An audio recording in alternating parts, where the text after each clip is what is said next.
কি হয়েছিল এখানে? সব পারবে না। কি হয়েছিল? এক প্যাকেট ব্যঞ্জন বাইঙ্গে একটা সিগারেট বিক্রি করছি, 19টা ছিল আর কি।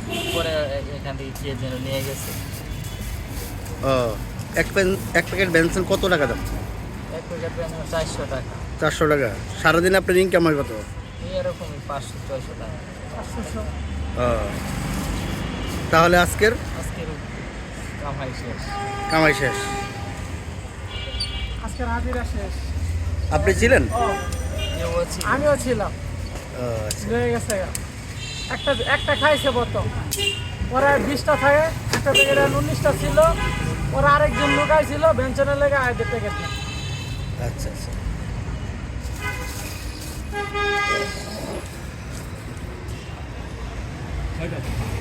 কে ব্লক বনানী নুরুজ্জামান ভাইয়ের চায়ের দোকান থেকে বেনসনের প্যাকেট চুরি করে নিয়ে যায়। আজকে সারাদিনের ওনার যে ইনকাম সেটা হয়তো উনি পাচ্ছে না। এই চায়ের দোকান চালিয়েই উনি সংসার চালায়।